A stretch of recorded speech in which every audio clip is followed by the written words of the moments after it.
Genetic Engineering, Class 10th Biology, Chapter 8 Biotechnology, Lecture 3 or total Lecture 4. Genetic Engineering the biotechnology or discipline دی چې د هغې په ذریعې سره موږ په ډي ان اے کې چینجز راوستی شو. دغه چینجز به یا آرټیفیشلی چینجز وي، یعنی هیومن میډ چینجز به وي، یا به دا موږ سره د چې کوم جنیټک میټیریل د یو ارګانزم نه بل ارګانزم ته ټرانسفر کیږي، نو پای کې به چینجز وي. جنیټک انجینیر چې دې کې دا خوبي ده چې دې د ډي ان اے کې چې کوم دی نو یو جین پیژني چې کوم دی موجود دی، بل دې ته دا پته وي چې دا جین به څنګه د ډي ان اے نه راکټ کې، او دغه جین چې کوم راکټ کې نو دا به بل ارګانزم په سیل کې به څنګه طریقې سره اچول کیږي، د دې تمام خبرو معلومات جنیټک انجینیرز دی. بل د دې جنیټک انجینیرینګ کې یو شعبه ده، هغه ته ریکمبیننٹ ډي ان اے ټیکنالوژي وایي. دا یو داسې میتھډ دی چې موږ د دې په ذریعې سره د یو ارګانزم نه جین راواخلو او په بل ارګانزم کې هغه جین دغه په سیل ته انټروډیوس کو. چې د کوم ارګانزم نه جین راخلو نو هغه ته ډونر وایي، او چې کوم ارګانزم ته هغه جین انټروډیوس کو نو هغه ته ریسیپینټ ویل کیږي. یعنی یو ارګانزم دی چې د هغې نه جین راواخلو او بل ارګانزم ته چې کوم دی نو ټرانسفر کو، نو چې کوم ارګانزم ته هغه جین لاړ شي، کوم ریسیپینټ دی، نو هغه ته ویل کیږي جینیټیکلی موډیفاید ارګانزم یا جی ایم او ته ویل کیږي. او د دوه مختلفو چې کوم سورسز دي د هغې جین را یوځای کول، دې خبرې ته ویل کیږي نون ایز ریکمبیننٹ ډي ان اے ټیکنالوژي. بل ابجیکټیوز اف جنیټک انجینیرینګ، د جنیټک انجینیرینګ چې کوم دی نو مختلف قسم ته ابجیکټیوز دي. یو د دې په ذریعې سره د جین پہچان راوستل دي چې جین په کوم ځای کې موجود دی په کروموسوم کې په ډي ان اے کې. دویم که یو جین آی کې نقصان دی نو د هغې ریپیرینګ به څنګه کیږي، او که ریپیرینګ یې نه کیږي نو هغه جین به څنګه ختمیږي، او د هغې په ځای باندې به یو نارمل جین څنګه اچولی کیږي په ډي ان اے کې. دویم دی کې چې کوم دی نو د مختلف داسې بیمارو علاج پکې پیدا کیږي چې هغه نان جنیټک وي،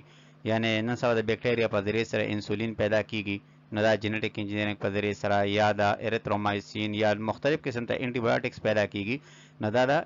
جنیټک انجینیرینګ په ذریعې سره. دویم د دې په ذریعې سره چې کوم دی نو موږ د مختلف قسم ته افیکټیو میډیسن پیدا کولی شو د جنیټک انجینیرینګ په ذریعې سره،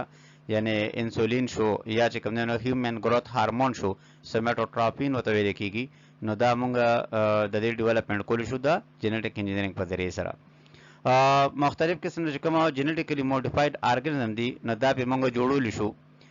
یعنی فرض کو هربس دي، هربس هغه پلانټ ته ویل کیږي چې هغه وډ پکې نه وي، د عام تمام غیاګانې دې ته هربس ویل کیږي. او چې کله دا غیاګانو باندې انسیکټس راشي لکه ملوخ شو یا نور تمام داسې واړه چې کوم حشرات وي، نو هغه دا غیاګانې خوري، دا فصلونه خرابوي. نو دې دپاره دې کې یو جین اچولی کیږي په دې هربس کې چې هغې ته بی ټي جینز وایي. نو د هغې په وجه باندې بیا د انسیکټس غیاګانې نشي خوړلی، نو هغه غیاګانې موږ سره بچ شوې د انسیکټس نه د جنیټک انجینیرینګ په ذریعې سره. او دغه غیاګانې چې په هغې کې د بیکټیریا والا بی ټي جینز اچولی دی چې اوس د مختلف قسم ته انسیکټ نشي خوړلی، نو دې تمام غیاګانو ته ویل کېږي جی ایم اوز، یعنی جینیټیکلی موډیفاید ارګانزم. یا دا چې کوم شیپ وغیره دی یا نور مختلف قسم ته داسې انیملز چې هغه ملک پروډیوس کوي، نو په هغې کې انسولین جین اچولی دی د هغې په زایګوټ کې، او چې کله هغه زایګوټ ډیولپ شي د هغې نه شیپ جوړ شي او هغه بیا کله ملک کوي، نو په ملک کې چې کوم دی نو بیا انسولین شامل وي، یا نور مختلف داسې قسمه پروټین چې هغه مونږ زایګوټ کې د هغې جین واچو، او بیا کله هغه ارګانزم ډیولپ شي او بیا ملک پروډیوس کوي، نو د هغې په ملک کې چې کوم دی نو هغه ډیزایرډ پروټین بیا موجود وي، نو دا موږ سره حاصلیږي د جی ایم اوز، یعنی جنیټیکلی موډیفاید ارګانزم په ذریعې سره، او دا پروسس کیږي د جنیټک انجینیرینګ په ذریعې سره. مختلف قسم ته داسې پلانټس پروډیوس شوي دي چې هغه پلانټ چې کوم دی نو موږ سره انټي بایوټکس یا نور مختلف قسم ته سرټن پروټینز یا هارمون چې هغه پلانټ یې نشي پیدا کولی، خو چې کله موږ هغه جنیټیکلی موډیفاید کړو نو هغه بیا انټي بایوټک هم پیدا کوي، پروټین هم پیدا کوي، او هارمون هم پیدا کوي. اوس دا موږ سره دا چې کوم د هیومن فرض کو سیل دی، نو د هیومن سیل نه چې کوم دی نو دې کې یو خوښې جین را کټ کړی دی، او دې کې د بیکټیریا نه چې کوم دی پلازمیډ روباسلې، او دواړه په یو قسمه انډونیوکلیز انزایم باندې کټ کړي دي. د دواړه د یو قسمه انډونیوکلیز انزایم کټ کېدو نه بعد دې دې کې دا چې کوم پلازمیډ دی نو دې ته ریکمبیننٹ پلازمیډ وایي، یعنی دې کې چې کوم دی نو دوه قسمه ډي ان اے اوس موجود دي، یو د بیکټیریا خپل ډي ان اے پکې ده او یو پکې د انسان والا ډیزایرډ جین موجود دی. اوس دا پلازمیډ واپسې کې بیکټیریا ته راوستي دی او دا بیکټیریا چې څومره په تعداد کې سیوا کیږي نو دومره چې کوم دی نو موږ سره په دې کې دا پلازمیډ نمبر سیوا کیږي او په پلازمیډ کې چې کوم زموږ د خوښې جین دی ډیزایرډ جین دی نو د هغه پکې تعداد سیوا کیږي. نو دې خبر ته ویل کیږي از نون ایز ا جینیټک انجینیرینګ. جینیټک انجینیرینګ په ذریعه سره داسې پلانټس جوړ شوي دي چې هغه موږ سره هربیسایډز دي، یعنی داسې هربس دي چې هغه موږ سره مختلف قسم د کم انسیکټس دي هغې ته چې کوم دی نو دغه شوقی ریزسټنس شوقی نو هربیسایډز چې کوم دی پلانټس وغیره پې خو جوړ شي. بیسک ټیکنیکس ان جینیټک انجینیرینګ. بیکټیریل سیلز چې کوم دی نو د دې مختلف قسم ته انزایمز وي، د داسې انزایم داسې د بیکټیریا چې هغه موږ سره ډي ان اے کټ کوي او وړې وړې حصې د ډي ان اے جوړوي، او څه داسې انزایم دي چې هغه د ډي ان اے وړې وړې حصې یو بل سره یو ځای کوي او غټه ډي ان اے ترې جوړوي. نو ریسټرکشن انډونیوکلیز انزایم دا موږ سره په بیکټیریا سیل کې موجود وي چې د هغې په وجه باندې موږ سره ډي ان اے د غټ پولیمر نه وړو وړو فریګمنټ ته بدلیږي او دې ریسټرکشن انډونیوکلیز انزایم ته بل نوم اخیستل کېږي مالیکولر سیزرز. د انزایم ډي ان اے لایګیز دی چې ډي ان اے لایګیز موږ سره د ډي ان اے وړې وړې فریګمنټ یو بل سره خپل منځ کې پکې بانډونه جوړوي او د هغې نه غټه ډي ان اے فریګمنټ نه جوړوي. نو دا ډي ان اے لایګیز او ریسټرکشن انډونیوکلیز انزایم چې مالیکولر سیزر ورته وایي دا دواړه موږ سره بیسک ټول دي چې هغه استعمالیږي په جینیټک انجینیرینګ کې. اوس د جینیټک انجینیرینګ چې کوم پروسس دی نو هغه په مختلف سټیپ کې کیږي. دا یې کې ټول نه فرست سټیپ چې کوم دی نو آیسولیشن اف جین اف انټرست، د خوښې جین چې کوم دی نو موږ د ډونر ارګانیزم نه راجدا کوو، یعنی فرض کو د انسان سیل دی او د دې نه موږ د انسولین والا جین راجدا کوو نو موږ به د انسان سیل واخلو هغه به مات کو نیوکلیس پې راښکاره کو، نیوکلیس پې مات کو د هغې نه به بیا ډي ان اے راوباسو او د ډي ان اے نه به چې کوم دی نو انسولین جین راکټ کو او دا انسولین جین چې کوم موږ د دې هیومن سیل نه راکټ کوو نو دا موږ د ریسټرکشن انډونیوکلیز انزایم په ذریعه سره راکټ کوو. دې ته ویل کېږي آیسولیشن اف جین اف انټرست. دا شانتې میکینګ ریکمبیننٹ ډي ان اے، نو دا چې کوم جین مونږه د خوښې جین راکټ کو نو دا مونږه بیا په یو داسې ډي ان اے کې واچو چې هغې ته ویکټر ډي ان اے وایي. هغه ویکټر به چې کوم دی نو دغه ارګانیزم دا چې کوم جین اف انټرست دی دا به یوسي د ډونر نه ریسیپینټ ارګانیزم ته، او دا ویکټر چې کوم دی نو موږ سره عام طور باندې څوک استعمالیږي په جینیټک انجینیرینګ کې نو دا پلازمیډ استعمالیږي. پلازمیډ دا یو سرکولر ډي ان اے ده چې هغه موږ سره موجود ده په بیکټیریا اسکریکیا کولای کې او دا ایکسټرا کروموسومل ډي ان اے ده. دویم ویکټر په طور باندې څوک استعمالیږي نو هغه بیکټیریوفیج دی. نو بیکټیریوفیج دا هغه وایرس دی چې هغه اٹیک کوي په بیکټیریا باندې او دا هم به طور ویکټر استعمالی دی شي. او د دې چې کوم ډي ان اے ده نو د ویکټر والا نو په کوم ریسټرکشن انزایم باندې موږ د ویکټر والا ډي ان اے کټ کوو نو په هغه ریسټرکشن انزایم باندې به موږ جین اف انټرست هم کټ کوو او بیا دغه چې کوم جین اف انټرست دی او ویکټر دی دا دواړه په یو پیټري ډش کې واچو، ورسره به ډي ان اے لایګیز واچو نو دا چې کوم جین اف انټرست او د پلازمیډ یعنی د ویکټر ډي ان اے دا به یو بل سره کمباین شي او موږ سره به ریکمبیننٹ ډي ان اے جوړ شي. بل جین کلونینګ. جین کلونینګ دا هغه پروسس دی چې یو پیرا پلازمیډ داسې جوړ شو چې پای کې د خوښې جین رالو لکه د انسان د هیومن انسولین جین دا د بیکټیریا پلازمیډ ته رالو او دغه بیکټیریا پلازمیډ چې بیا په نمبر کې څومره بیکټیریا سیل ډیوایډ کیږي سیوا کیږي نو دومره به دا پلازمیډ سیوا کیږي او چې پلازمیډ سیوا کیږي نو د هغې په وجه باندې موږ سره د دې جین چې کوم نمبر دی نو یا کاپیز دی نو هغه به سیوا کیږي او دې پروسس ته ویل کیږي نون ایز جین کلونینګ. اوس موږ سره دا چې کوم بیکټیریا ده چې هغې کې موږ د هیومن جین واچولو او نو دغه بیکټیریا ته بیا ویل کیږي جینیټیکلی موډیفایډ ارګانیزم یا جینیټیکلی موډیفایډ بیکټیریا. میجر اچیومنټس اف جینیټک انجینیرینګ. د جینیټک انجینیرینګ مختلف قسم ته اچیومنټس په مختلف فیلډ کې چې کوم دي حاصل شوي دي، یعنی اچیومنټ ان دی فیلډ اف ایګریکلچر. په ایګریکلچر کې چې کوم د جینیټک انجینیرینګ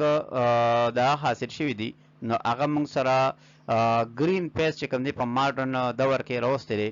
او د دې په وجه باندې داسې پلانټس وغیره جوړ شوي دي چې هغه نیوټریشن زیات پیدا کوي،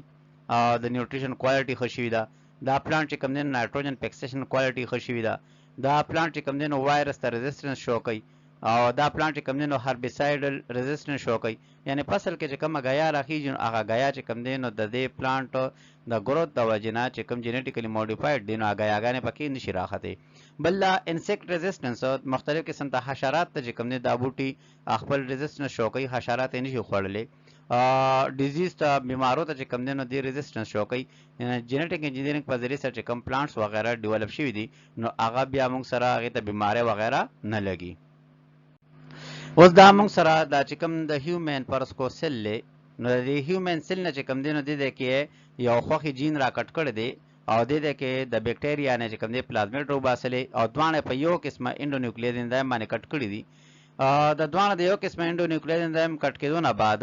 د دې کې دا چې کوم پلازمیډ دی نو د ته ریکمبیننٹ پلازمیډ وای، یعنی د کې چې کوم دی نو دوه قسمه ډي ان اے اوس موجود دي، یو د بیکټیریا خپل ډي ان اے پکې دا او یو پکې د انسان والا ډیزایرډ جین موجود دی. اوس دا پلازمیډ واپس کې بیکټیریا ته راوستي او دا بیکټیریا چې څومره په تعداد کې سیوا کیږي نو دومره چې کوم دی نو موږ سره په دې کې دا پلازمیډ نمبر سیوا کیږي او په پلازمیډ کې چې کوم زموږ د خوخي جین دی ډیزایر جین دی نو دا هغه په کې تعداد سیوا کیږي. نو دې خبر ته ویل کیږي از نون ایز ا جینیټیک انجینیرینګ. جینیټیک انجینیرینګ په ذریعہ سره داسې پلانټس جوړ شوي دي چې هغه موږ سره هربیسایډز دي، یعنی داسې هربس دي چې هغه موږ سره مختلف قسم د کم انسیکټس دي هغه ته چې کوم دی نو دغه شوکۍ ریزिस्टेंस شوکۍ نو هربیسایډز چې کوم دی پلانټس وغیرہ په کومه جوړ شوي دي. بل ریزिस्टेंस ټو اگینست وایرسز د دې په ذریعہ سره داسې پلانټ جوړ شوي دي چې هغه موږ سره د هغې فصل هغه وایرس ته چې کوم دی ریزिस्टेंस شو کوي، یعنی داسې سکواشز جوړ شوي دي، ټماټر وغیرہ بوټي جوړ شوي دي، د لوګانو بوټي شو، تماکو شو چې هغې باندې وایرس اټیک نشي کولی. بل ریزिस्टेंस اگینست انسیکټس نو داسې پلانټس یا کراپې جوړ کړي دي چې هغه موږ ته مختلف قسم ته انسیکټس یا چې کوم پنجای ده نو هغه که په اټیک کوي نو د هغې اټیک پې نشي کېدی، ځکه هغې کې داسې جین اچولی دی چې هغه د پنجای یا د انسیکټ یا د پیسټ چې کوم اټیک دی هغه روکاوی، داسې مالیکول پیدا کوي چې دا تمام انسیکټس وغیرہ په اټیک نشي کولی. نو دې ته ویل کېږي ریزिस्टेंस ټو پیسټ یا ریزिस्टेंस ټو انسیکټس. بل اچیومنٹ اف ان کیورینګ انیمل ډیزیز د دې په ذریعه سره د مختلف قسم ته انیمل چې کوم بیماری د هغې علاج پکې پیدا شو، یعنی د هیومن نه جین اغوستې انسولین والا د اچولی دی په بیکټیریا کې او د هغه بیکټیریا چې کومه کلچر کړه یعنی میډیم کې واچوله دغه بیکټیریا تعداد هم سیوا شو، د هیومن انسولین جین هم تعداد سیوا شو او بیا د هغه بیکټیریا ته میډیم ورکو او انسولین یې نه پیدا کو نو هغه انسولین نن سبا د شوګر پیشنټ لپاره استعمالیږي. نو د بیماری چې کوم علاج دی نو دام پیدا شو د جینیټیک انجینیرینګ په ذریعه سره. بل ویکسین اگینست هیپاټایټس بی د هیپاټایټس بی خلاف چې کوم دی نو ویکسینیشن پکې پیدا شو د څه په ذریعه سره په ییسټ کې چې کوم دی چینجز راوسته جینیټیکلی او د هغې د موډیفیکیشن نه بعد چې کوم دی نو هغه د ییسټ هغه پراډکټ هغه د هیپاټایټس بی چې کوم وایرس دی د هغې خلاف به طور ویکسین استعمالیږي. هیومن گروث هارمون د دې په ذریعه سره داسې گروث هارمون پیدا شو چې هغه د انسان گروث سیوا کوي او دا ډواپیزم چې کوم دی نو د هغې علاج دی، یعنی ډواپیزم ویل کېږي پس قد چیت قد چې کوم دی د هغې علاج دی. بل د دې په ذریعه سره انټرفیرون پیدا شو چې هغه د مختلف قسم ته بیکټیریا وایرس خلاف استعمالیږي او دا پیدا کړه د انټرفیرون د جینیټیکلی موډیفاید بیکټیریا په ذریعه سره. ویکسین اگینست فوټ اینڈ ماؤث ډیزیز د فوټ اینڈ ماؤث ډیزیز موږ سره د پنجای د وجې نه کېږي او د دې چې کوم خلاف علاج پیدا شو او دا په څه کې کېږي دا په کیټل کې شیپ کې او په نور انیملز کې نو هغه موږ سره د جینیټیک انجینیرینګ په ذریعه سره. بل ویکسین اگینست کاکسیډیوسس کاکسیډیوسس دا موږ سره داسې بیماری ده چې هغه موږ سره په انټسټاین کې د پیراسایټ یا د پروټوزون د وجې نه کېږي نو د هغې پروټوزون د هغې د خلاف چې کوم ویکسینیشن پیدا شو نو هغه هم د جینیټیک انجینیرینګ په ذریعه سره. ټریټمنټ اف ټرایپنوسومیاسس ټرایپنوسومیاسس ته دراصل سلیپینګ سیکنس ویل کېږي، دا یو پیراسیټک ډیزیز دی. نو د دې پیراسیټک ډیزیز چې کوم د دې خلاف علاج دی نو هغه پیدا شو د جینیټیک انجینیرینګ په ذریعه سره، ځکه داسې جینیټیک انجینیرینګ په ذریعه سره داسې پروټین یې پیدا کړ چې هغه پروټین چې کوم دی نن سبا د ټرایپنوسومیاسس علاج په طور باندې استعمالیږي. جین تھراپي مختلف قسم ته د جین چې کوم چینجز راوستل نه دې ته کېږي جین تھراپي یعنی یو فرض کو مور او پلار دواړه دي او د دواړو چې کوم دی نو شوګر دی او شوګر چې کوم دی نو د جین د چینجز د وجې نه دی نو د دې نه به سپرم او ایگ به واخلي زایګوټ پته نه جوړ کی او د هغې نه بیا چې کوم دی نو زایګوټ کې به د شوګر والا چې کوم جین دی به تنلر کی او نارمل جین به پکې واچي د هغې نه پس چې کوم موږ سره بیا د هغې نه ماشوم جوړېږي نو د هغه بیا شوګر نی نو دا موږ دیس از نون ایز جین تھراپي یا یو کس چې کوم دی د هغه په ټریکیا کې میوکس نه پیدا کیږي نو داسې وایرس په واخلي چې هغه په ټریکیا باندې اٹیک کوي نو بیا په هغه وایرس نه به هغې چې کوم نقصاندeh اسید یا بلر کی او یو نارمل میوکس جین به پکې واچي او چې کله هغه وایرس هغه اٹیک وکي په ټریکیا باندې نو ټریکیا سیل ته به نارمل میوکس جین یوسي او ټریکیا سیل به چې کوم میوکس پروډکشن شروع کی نو دې ته کېږي جین تھراپي بل چې کوم انیمل کلونینګ دی دا انیمل چې کوم دی نو د هغې کوم ایگزیکټ کاپي جوړول نو دې ته انیمل کلونینګ ویل کېږي نو جینیټک انجینیرینګ په ذریعې سره د مایس د شیپ د کاو او د میمل د دې انیمل کلونینګ پروسس کېږي دا انیمل کلونینګ پروسس دا دی که یو کس دی هغه چې ایگزیکټ هم د ما په شان ته د ماشوم پیدا شي نو هغه به چې کوم دی نو د یو فیمیل نه به ایګ راواخلي د ایګ نه به نیوکلیس چې کوم هپلاید نیوکلیس دی هغه به لر کي او بیا چې پای کې کوم ډیپلاید نیوکلیس وي د باډي والا هغه پکې واچي نو چې کله د ایکس سایټوپلازم ته ډیپلاید نیوکلیس میلو شي نو هغه ایکس سایټوپلازم ډیویژن شروع کی او ډیویژن په وجه باندې هغه موږ سره کلیویج وکي کلیویج نه بعد چې کوم دی نو بلاستولا او ګیسټرولا او دا شانتي ارګانوجنیسس پروسس وکي او په ریزلټ کې چې کوم ماشوم جوړیږي هغه ایگزیکټ هغه شانتي چې د نیوکلیس سره چانه اغستري نو دا چې کوم ډولی شیپ دی نو دا جوړ کړی دی د انیمل کلونینګ پروسس په ذریعه سره نو د ډولی شیپ کې دا طریقه یې کړې ده چې د یو شیپ نه ایګ اغستري بیا د هغه ایګ نه نیوکلیس لر کړی دی هپلاید نیوکلیس او په هغه چې کوم سایټوپلازم پاتې شو د ایګ سایټوپلازم خالی سایټوپلازم چې نیوکلیس پکې نشته نو پای کې د شیپ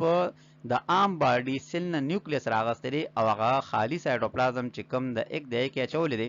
د هغې نه په ریزلټ کې چې کوم بیا وروستو شیپ جوړ شوی دی نو هغه ایگزیکټلی هغه شانتي و چې څنګه د هغه چا نه هغه ډیپلاید نیوکلیس اخیستل شوی نو دې ته ویل کېږي از نون ایز انیمل کلونینګ نو انیمل کلونینګ چې کوم دی نو دا موږ سره مختلف قسم ته